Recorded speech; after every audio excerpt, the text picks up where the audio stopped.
Hola, buenas tardes. Bueno, nos encontramos en la clase número 2 de la unidad 2 del curso de farmacología para enfermería. Mi nombre es Miguel Peñarrocha y bueno, continuamos con este curso, ¿sí? Ya algunos habrán rendido el examen de la unidad 1 y vamos a continuar avanzando. Hoy nos encontramos en la clase 2 de la unidad 2, así que creo que el avance es bastante importante. Cuando nos queramos acordar habremos terminado esta unidad.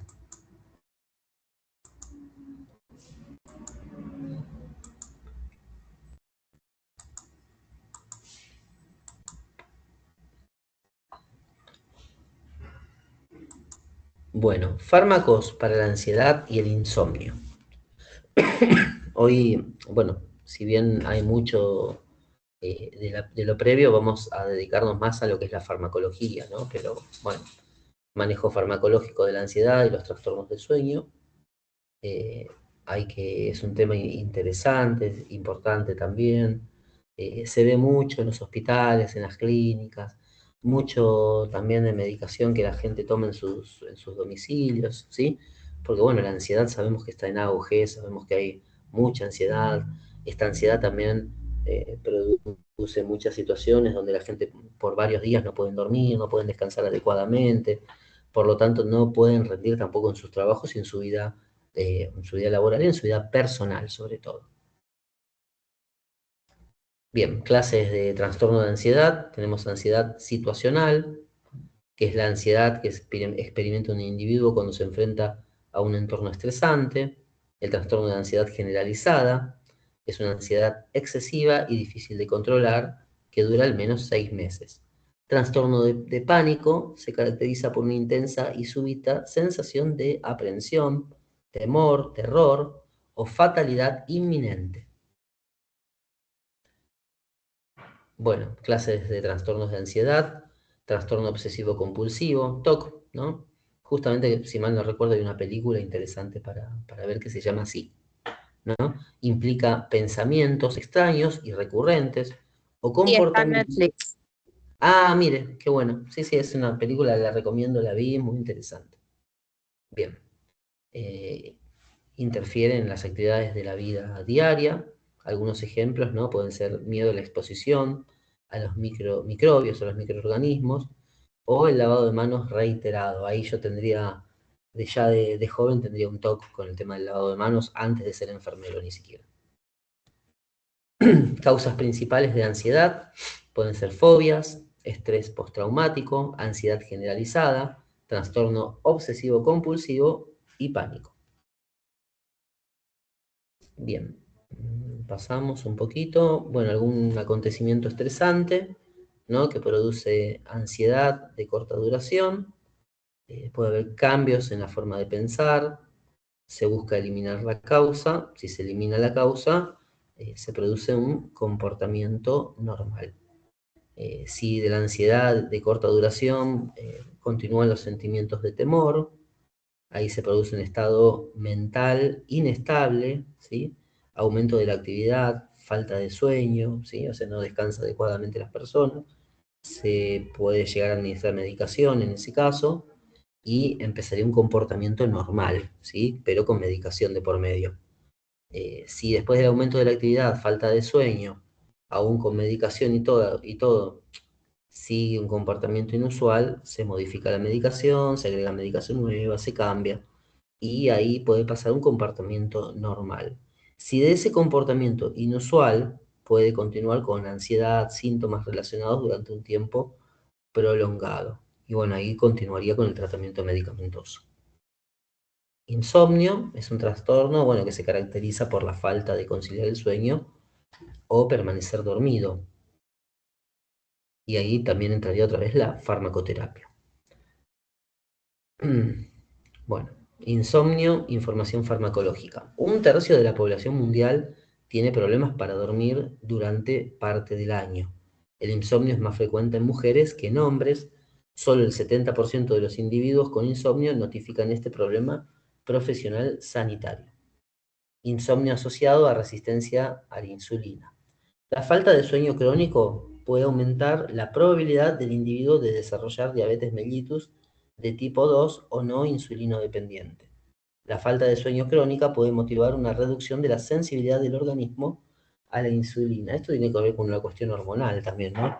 La falta de sueño, la falta del el no poder dormir, el no poder conciliar el sueño, con el tiempo va generando un desgaste a nivel físico, a nivel corporal, fisiológico, mental, espiritual, ¿no?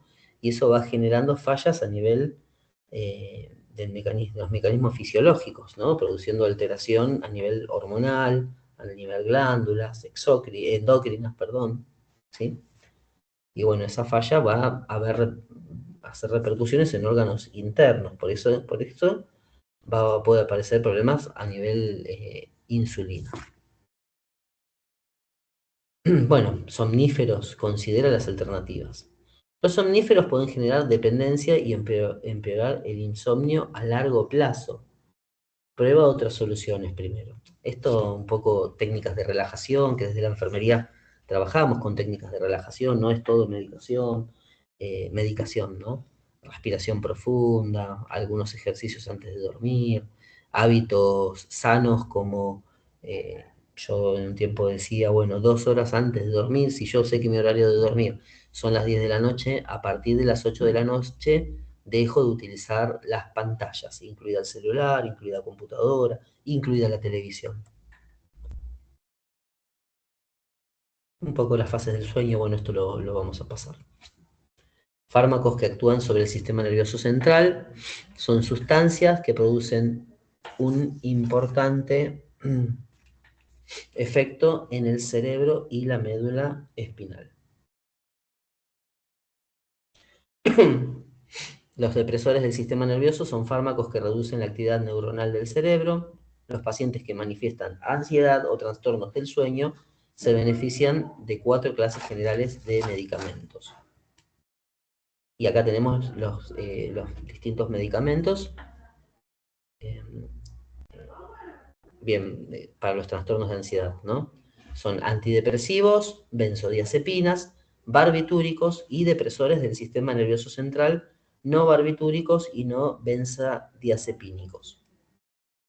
Tratamiento de la ansiedad y el insomnio con fármacos que actúan sobre el sistema nervioso central. Los antidepresivos se emplean con frecuencia en el tratamiento de los síntomas de la ansiedad. Reducen los síntomas de la ansiedad al modificar los niveles de dos importantes neurotransmisores como la noradrenalina y la serotonina. Claro, sí, la mayoría generan dependencia. Justamente no son fármacos de venta libre, son fármacos con triple receta, ¿sí? Y con mucho cuidado de la administración de ellos. Bien, los depresores del sistema nervioso central, para tratar la ansiedad y los trastornos del sueño, se clasifican en 2 grupos principales, las benzodiazepinas y los barbitúricos. Después tenemos otros fármacos que son como los opiáceos, también generan dependencia. Y es muy habitual y hay que tener mucho cuidado a la hora de utilizarlos en el ámbito de salud por la dependencia que pueden generar, son fármacos muy caros. Y hay que tener mucho cuidado, mucho control de quién lo maneja y cómo lo maneja, ¿sí? Bien, después tenemos los antidepresivos que se han empleado para tratar la depresión, justamente como dice antidepresivo, la palabra lo dice, o la depresión asociada a la ansiedad. Hoy en día los antidepresivos se emplean no solo para tratar la depresión mayor, sino para tratar los trastornos de ansiedad, incluyendo la ansiedad general, el trastorno obsesivo compulsivo, el pánico, la fobia social y el trastorno por estrés postraumático. Bien, bueno, vamos a pasar directamente a los antidepresivos para el tratamiento de los trastornos de pánico. Tenemos, a ver, quiero ver cómo se clasifica. Bueno, tenemos varios, ¿no? Tienen que retrocedemos un poquito. Ahí está. Antidepresivos tricíclicos, amitriptilina, domipramina, doxepina, impramina. Muchos de estos ni a mí me suenan, salvo la amitriptilina. El resto a mí en lo particular no me suenan, no sé a ustedes, pero bueno, me lo dirán después. Y ahí están las vías de administración y dosis. Por ejemplo, la amitriptilina, que es el más conocido, como antidepresivo tricíclico. Tenemos vía oral, 75 a 100 miligramos día. Pueden aumentar gradualmente hasta 150 a 300 miligramos día. Efectos adversos: somnolencia, sedación, mareos, hipotensión ortostática, boca seca, estreñimiento. Después tenemos, estos son los antidepresivos tricíclicos. Después tenemos los inhibidores de la monoaminooxidasa, IMOA, ¿no? Fenelcina y tranilcipromina. Bueno, y ahí dicen cómo se administra, la vía de administración, la dosis y los efectos adversos como hipotensión ortostática, estreñimiento, boca seca, náuseas o anorexia. Después tenemos otros tipos de antidepresivos, ¿no? Como los antidepresivos atípicos, trazadona, venlafaxina, ¿no? Son otros dos. Vamos con la trazadona, vía oral, 150 miligramos día, repartidos en diversas dosis. Y los efectos adversos: presión arterial y frecuencia cardíaca erráticas, hipotensión ortostática, boca seca, mareo, somnolencia, náuseas, vómitos y diaforesis. Después tenemos inhibidores selectivos de la recaptación de serotonina, como otros antidepresivos, ¿no? Citalopram, creo que el más conocido, la fluoxetina también, y la sertralina. Estos tres son los más conocidos de este tipo de antidepresivos. Vamos con la sertralina, vía oral, es el último de los que están acá. Comienza con 50 miligramos día, que podrían aumentar gradualmente cada pocas semanas en base a la función que se vaya produciendo. Y todos estos signos y síntomas están agrupados, ¿no? Náuseas, vómitos, efectos adversos, boca seca, insomnio, somnolencia, cefalea. Más o menos los mismos que venimos tratando como efectos adversos de los otros antidepresivos. Bien, antidepresivos para los síntomas del pánico y la ansiedad. La primera fase se denomina ansiedad anticipatoria y con ella el paciente comienza a pensar en el desafío que se acerca y a experimentar sentimientos de terror. La segunda fase aparecen los síntomas físicos como la disnea, o sea, pasamos, ¿no? De signos y síntomas que tienen dos fases, ¿no? Estamos hablando de los síntomas del pánico y la ansiedad. Se dividen en dos fases, ¿no? Una primera fase que son signos, pero que tienen que ver con lo psicológico propiamente dicho, ¿sí? Sin verse reflejado en lo físico. Y en la segunda fase, cuando ya no se pueden controlar estos signos y síntomas que tienen que ver con los sentimientos, con la sensación de miedo, de temor, cuando esto no se puede controlar, ya pasa a aparecer una sintomatología que tiene que ver más con lo físico, aunque de origen psicológico, ¿no? Como síntomas como la disnea, la taquicardia, tensión muscular. Precauciones para cada clase de antidepresivos. Antidepresivos tricíclicos son desaconsejados en pacientes con antecedentes de infarto de miocardio, bloqueo auriculoventricular o arritmias, problemas cardíacos básicamente, ¿no? Y ahí aparecen efectos como sequedad oral, visión borrosa, retención urinaria o hipertensión. Los inhibidores selectivos de la recaptación de serotonina. Bueno, acá tenemos taquicardia e hipertensión, ¿no? Son menos frecuentes. El paciente puede engordar o presentar disfunción sexual. Su sobredosis puede provocar confusión, ansiedad, inquietud, hipertensión, temblores, diaforesis. Estos medicamentos suelen abandonarse mucho, ¿no? Los inhibidores selectivos de la recaptación de serotonina. Eh, Tendríamos que subir un poquito más arriba. A ver, justamente acá están, ¿no? El citalopram, la sertralina, ¿no? La fluoxetina. Justamente hace muy poco, estuve en una clase donde se estaba hablando de fármacos, de este tipo de fármacos, y se hablaba de este efecto, ¿no? Que es el aumento. No, estas son precauciones, perdón. Acá. Em, lo del aumento de peso, ¿no? El engordar. Entonces, esa es una de las principales causas del abandono de este tratamiento, con estos medicamentos, ¿sí? Porque, bueno, la persona no se ve en óptimas condiciones, no se ve bien físicamente. Y eso juega mucho también en lo que es la ansiedad, el verse mal, ¿no? Si uno se ve mal, decide dejar de tomar una medicación, porque estéticamente no nos vemos bien. IMOA, ¿no? Los IMOAs potencian el efecto de la insulina y otros antidiabéticos. Entre sus efectos secundarios habituales se encuentran la hipotensión ortostática, la cefalea y la diarrea. Se emplean con poca frecuencia debido a la posibilidad de efectos adversos graves. Antidepresivos atípicos, como los inhibidores de la recaptación de serotonina y noradrenalina, pueden causar algunos efectos secundarios, como insomnio, sueños extraños, sudoración excesiva, estreñimiento, boca seca, falta de apetito, pérdida de peso, temblores, problemas de visión. Las benzodiazepinas son un grupo de medicamentos que actúan sobre el sistema nervioso central.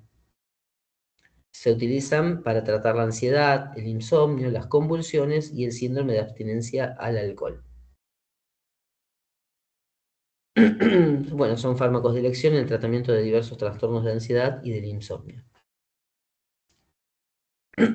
Acá vamos a hablar propiamente de las benzodiazepinas y siempre nombro los más conocidos, ¿sí? Pero bueno, miremos acá el alprazolam, el clonazepam, y más abajo tenemos el diazepam también, que tiene efecto anticonvulsivante. El diazepam, lorazepam lo mismo también, ¿sí? Igual vamos a uno de estos, por ejemplo el clonazepam, vamos con uno, ¿no? Vía oral 1 a 2 miligramos día, repartidos en varias dosis, máximas 4 miligramos día. Y bueno, todos comparten los efectos adversos como somnolencia, sedación, letargia y ataxia.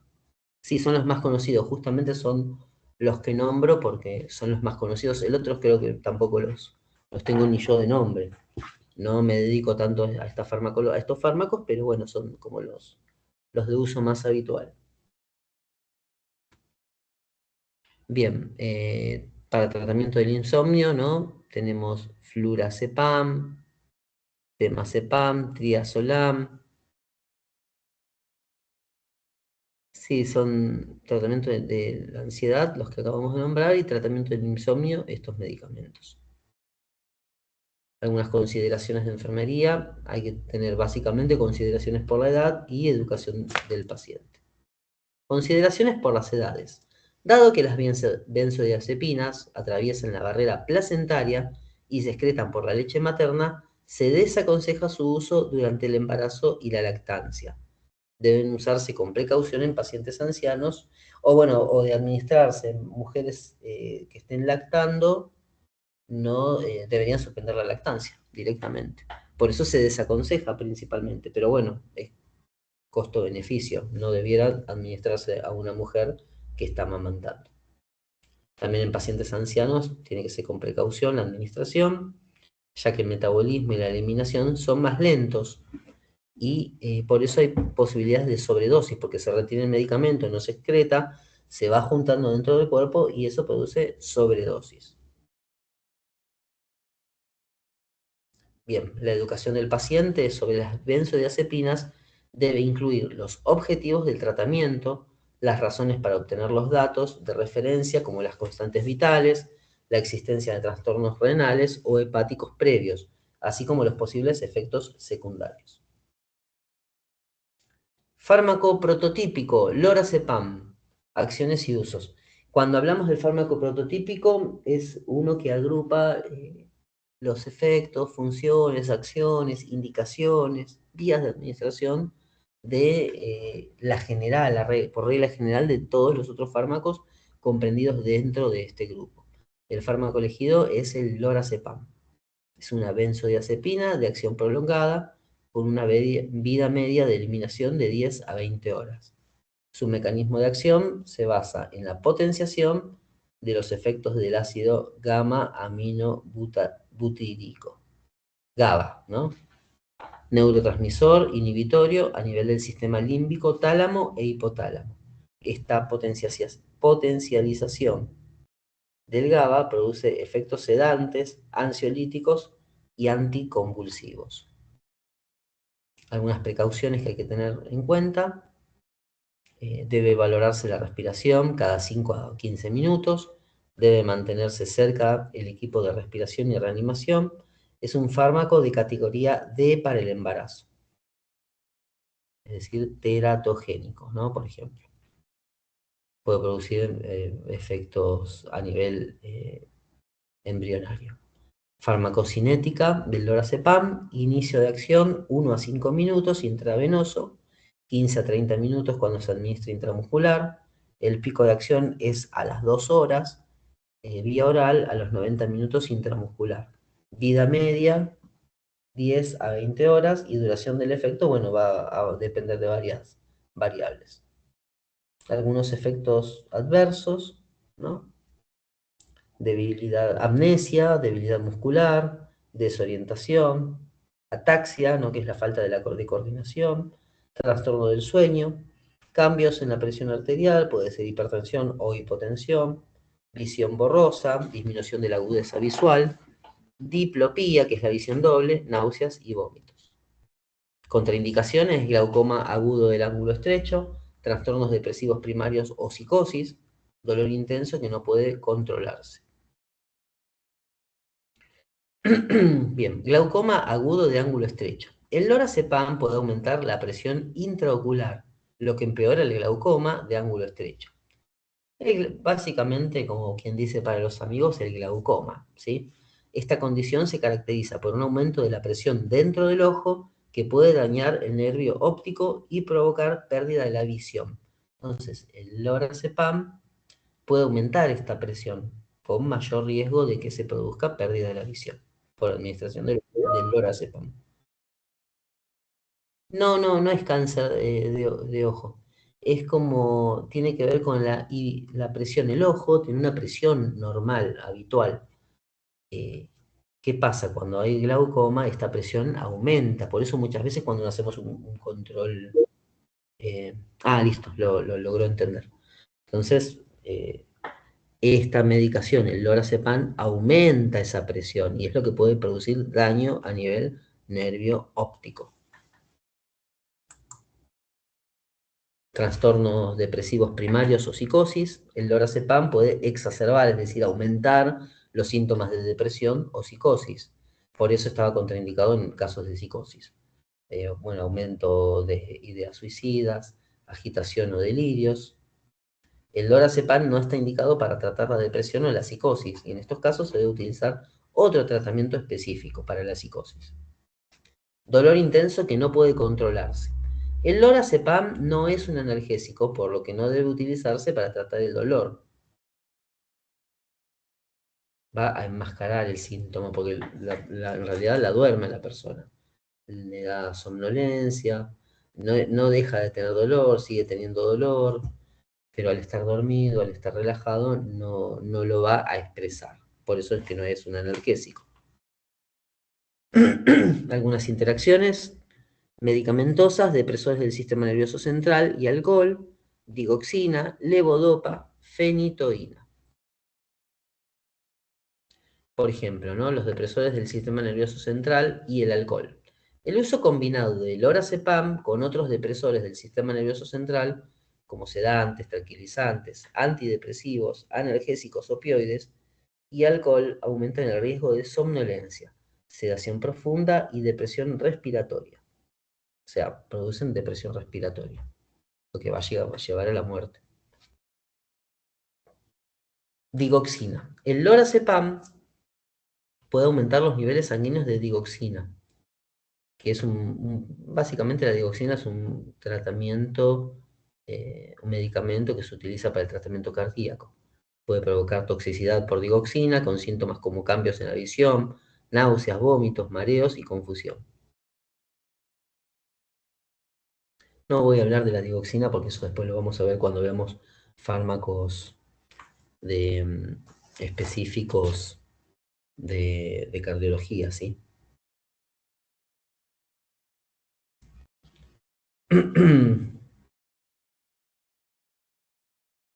Bien, con la levodopa puede disminuir la eficacia de la levodopa, que es un medicamento utilizado para la enfermedad de Parkinson.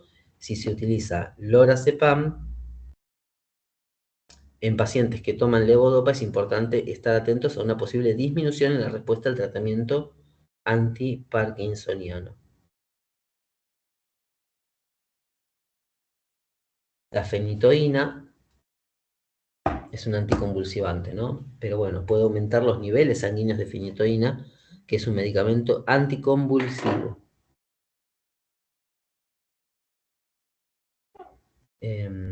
Esto, bueno, puede aumentar el riesgo de efectos secundarios de la fenitoína. Hay que monitorizar los niveles sanguíneos de fenitoína cuando se utiliza con lorazepam. Tratamiento de la sobredosis. En caso de sobredosis de lorazepam, ¿no? Puede administrarse flumazenilo, que es un antagonista específico de los receptores de las benzodiazepinas, para revertir la depresión del sistema nervioso central. Barbitúricos, quiero ver por dónde vamos. Bueno, vamos avanzando. No nos queda mucho de esta clase, pero quería hacer solo un mini paréntesis, nada más. Un segundito. Hay Karen, bueno, quedó Karen sola, pero bueno, hay una clase que estoy armando del curso de urgencias y emergencias y espero acordarme de invitarla ese día, no sé si usted está los fines de semana, pero estoy Sí, los armando fines de semana estoy libre. Ah, perfecto, porque hay una clase que es de intoxicaciones con los distintos medicamentos, toxicología, ¿no?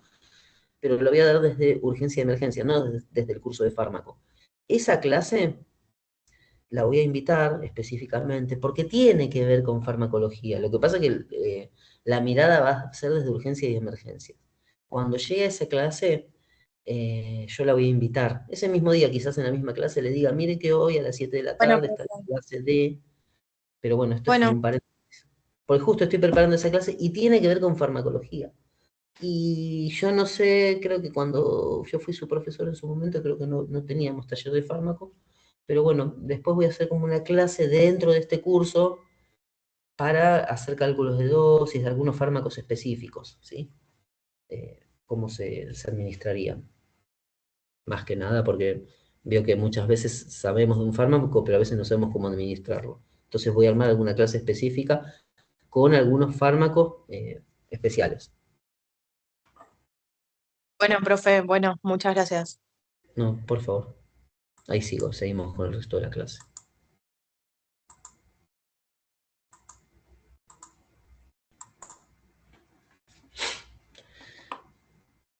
Bien, bueno, barbitúricos. Los barbitúricos son fármacos derivados del ácido barbitúrico, que son depresores, básicamente son depresores del sistema nervioso central, se han empleado en farmacoterapia desde principios del siglo XX por sus efectos sedantes, hipnóticos y antiepilépticos.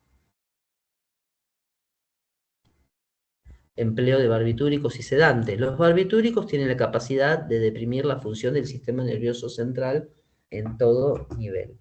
Al igual que las benzodiazepinas, estos fármacos actúan uniéndose a los receptores del GABA, de la molécula del canal de cloro, lo que intensifica el efecto de este neurotransmisor en el cerebro.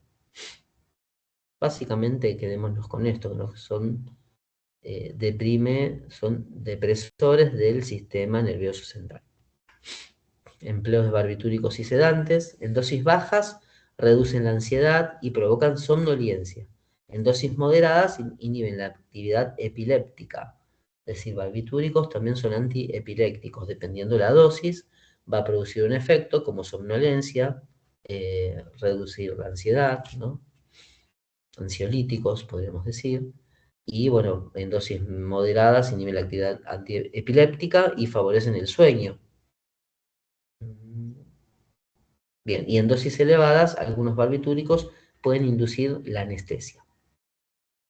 Barbitúricos para la sedación y el insomnio.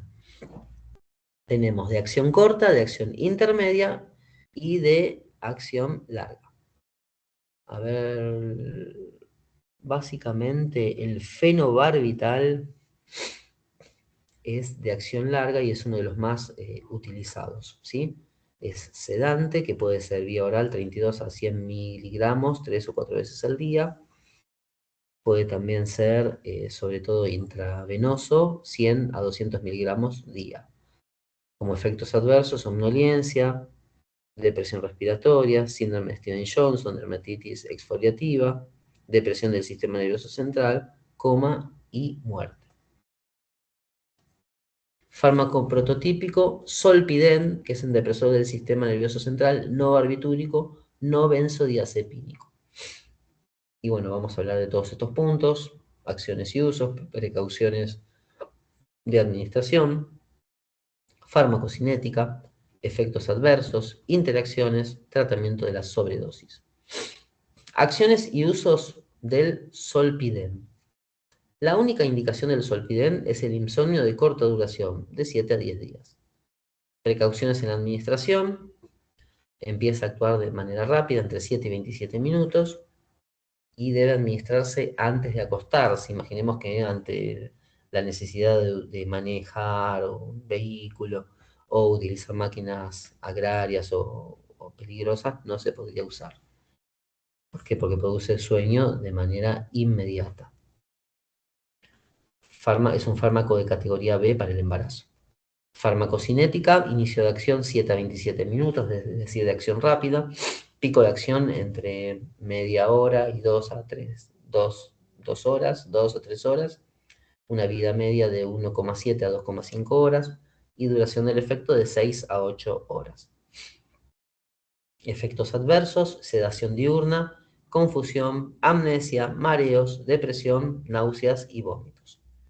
Interacciones, cuando se emplean en combinación con otros depresores, incluyendo el alcohol, las fenotiacinas aumentan la depresión del sistema nervioso central. O sea, va a aumentar la depresión a nivel nervioso, sistema nervioso central, sobre todo cuando se administran junto con otros depresores del sistema nervioso central. El alcohol es un depresor del sistema nervioso central. Tratamiento de la sobredosis. Deberá administrarse un tratamiento sintomático, es decir, lo que se observa en cuanto a sintomatología es lo que se debe tratar. Bueno, muchos líquidos intravenosos, estos van a producir que, bueno, que miccione más, que se diluya un poco dentro del organismo y de esa forma no produzca tantos efectos adversos, ¿sí? También puede ser útil el empleo de flumacenilo, también que es un antagonista. Recordemos, ¿no?, la definición de antagonista.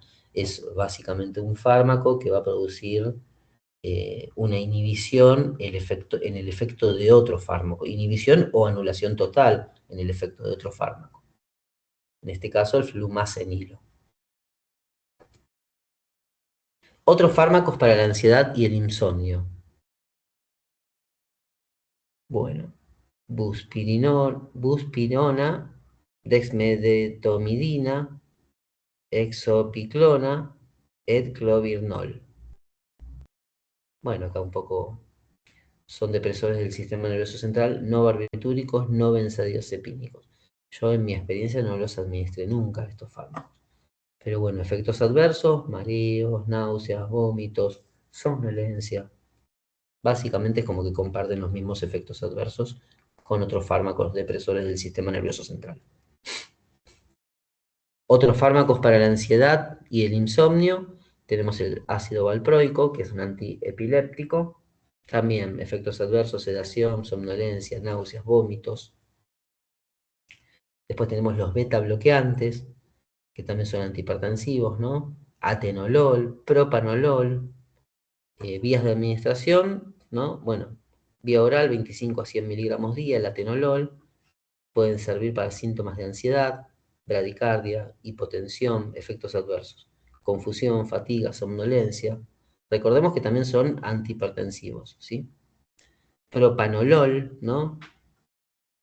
Síntomas de ansiedad social y 40 miligramos 2 veces al día, máximo hasta 320 miligramos día. Los mismos efectos adversos. Muchas gracias. Espero no haber corrido mucho en esta clase. La idea no era ir rápido, pero bueno, ahora vamos a estar, ya en un ratito voy a estar subiendo las dos clases que di. Esto fue un poco un error. Le agradezco a Karen también haberse quedado a escuchar toda la clase, porque bueno, resulta que el error, ¿cuál fue? Grabé una primer clase, que era la clase que di la semana pasada, la volví a grabar, la volví a dar, así que le pedí a Karen si podía quedarse para escuchar la segunda clase de la unidad Sí, profe, 2, no hay que es problema. la bárbaro. Muchas gracias. Pero bueno, es cuestión que dos clases enteras. Fármacos para la ansiedad y el insomnio es la clase que acabamos de dar y la que se va a subir en un rato. Igual la otra, como la grabé, también la voy a subir. Pues muchas veces se hablan cosas nuevas, se dicen cosas que en una primera clase no se habló. Así que bueno, muchas gracias Karen, muchas gracias Mavi también que estuvo, pero bueno, tuvo que irse un rato antes. Y el resto, bueno, Gracias, escucharán la profe. clase después, Gracias a usted. por favor. Gracias, nos vemos Karen, saludos, chau chau.